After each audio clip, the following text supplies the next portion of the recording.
samtang naglungtad pa ang mga tuig nga imuhang gihatag ngadto kanina. Salamat Ginoo nga ikaw ang Dios nga maoy author, ikaw ang Dios nga maoy nagmugna mahitungod ining tanan. O sa Ginoong Dios, ang among dako nga pagtahon ug pag-ilang nga kanimo, among gipasundayag bisan pa ini ang mao nga publiko. Salamat Ginoong Dios, ini ang balaan nga panagkatigom nga mo ang imuon karon para sa panagiusa ining duha. Dalaygon ka Ginoong Dios, among ikumitan, among itugyan nga nimo kini ang maong buluhaton karon. Sa ngalan ni Kristo Jesus, Ginoo na magmanuluwas. Amen.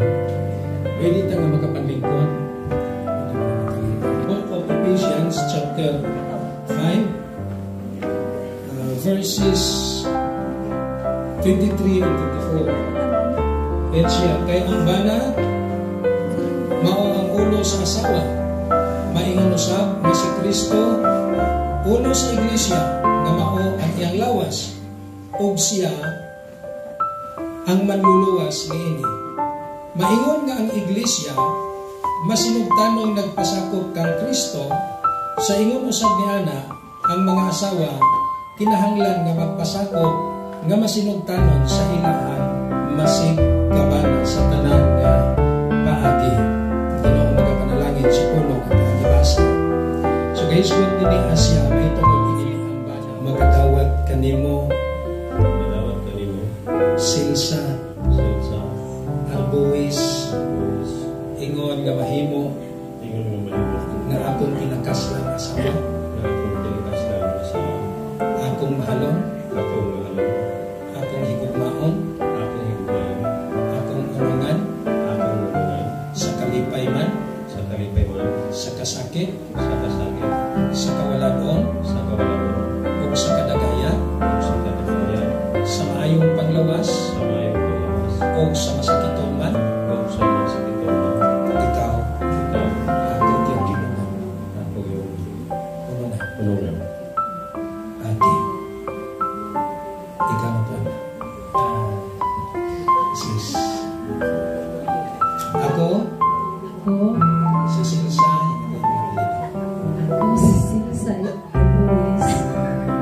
Magadawat kanimo. Loro Piminal.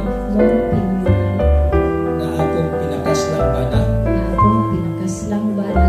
Mahalon. Higugmaon. Unungan. Sa kalipay. Sa kasakit. Sa kadagaya. Sa kanihitman. Maayong panglawas. Ug sa masakiton man. Ako makikunong kanimo. Okay. So manindog ta. Manindog ang congregation.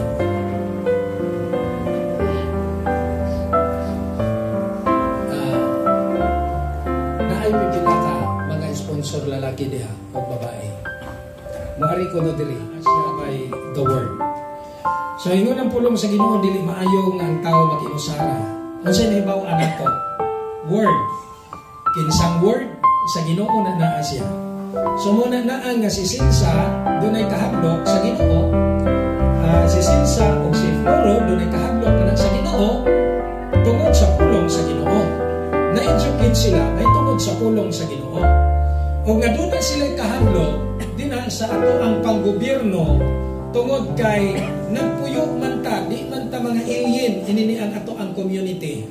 Mao man gyud ni ang dapit diin taning tubo, diin taning dako, sanay ta sa ato ang dapit ug dili ta inosente may tungod sa pamalakad sa ato ang gobyerno. So nahimo silang masinugtanon sa ato ang gobyerno ug nahimo silang masinugtanon sa ato ang Ginoo. Tungod kay ang atong gobyerno dunay pamalakad may tungod sa pamalaudnon ug ang atong Ginoo dunay pamalakad may tungod sa iyang mga pulong. Nga si bisan kinsa nga dili magsubay mahitungod sa pulong sa Ginoo, dili siya nakakat-on what is right and what is wrong. So dili siya nakakat-on what is the way of salvation, how to enter into the kingdom of God. But because of His word, mga kaigsuunan, tungod sa iya ang mga pulong, nahibaw-an nato ang mga butang nga nahimong tinago. Nga ang tinago kaniadto, kung di nato basahon ang pulong sa Ginoo, magpabilin yun ng tinago. Pero ang pulong sa Ginoo kung atong basahon, ang tinago kaniadto ato nang nahibaw-an karon. Nga ang tinago kaniadto napadayag na karon. Unsay nagpadayag? Ang pulong sa Ginoo. So busa nga matag-usa nga nakadungog karon, kinahanglan tang magbasa mahitungod sa pulong sa Ginoo. So kini ang Bible nahimo nini siya nga foundation mahitungod sa kaminyoon ni Silsa o ni Floro.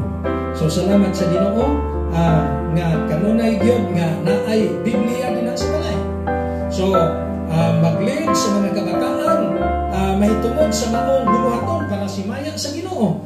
Ang Biblia ato ang gamiton. Kaya sa may kapuslanan, kung naay Biblia sa ato ang balay, pero wala nato gamita. Nagpabilin nga tinakpan, nagpabilin nga sinampungan ang atong mga mata dinha sa kamatuoran kung di nato basahon ang pulong sa Ginoo.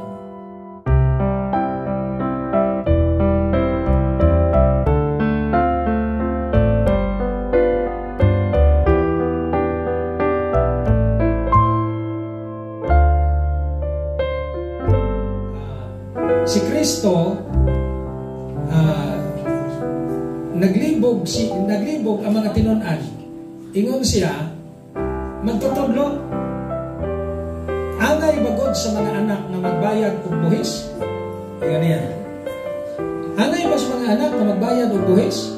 Kaya siya pakita ko ninyo og dagway dinha sa kwarta. Ipakita siya. Sa kinsa man ini siya nga dagway. Ingon sila kang Caesar.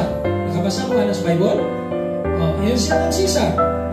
Iyon siya, iuli ninyo ang butang nga iya ni Caesar, o iuli ninyo ang butang nga iya sa Dios. Si Caesar, taga-gobyerno. So, kung di pasabot nga, kita nga mga good followers ni Christ, dili gyud mamukong sa ato ang buhis. So, kinahanglan gyud tang mubuhis. Di ba, no? Kay sayo man Kristohanon ta unya dili ta mubuhis. So dili maayo. Dili nato nasunod ang kabubuton nga gisulti ni Kristo. Nga si Kristo giingnan na niya mga disipulo, giingnan na niya nga tinun-an.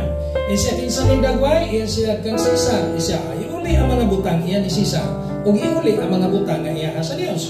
So dapat nga magbuhis. So naman po'y kanandaan mahimong kwarta ng mga ghost project din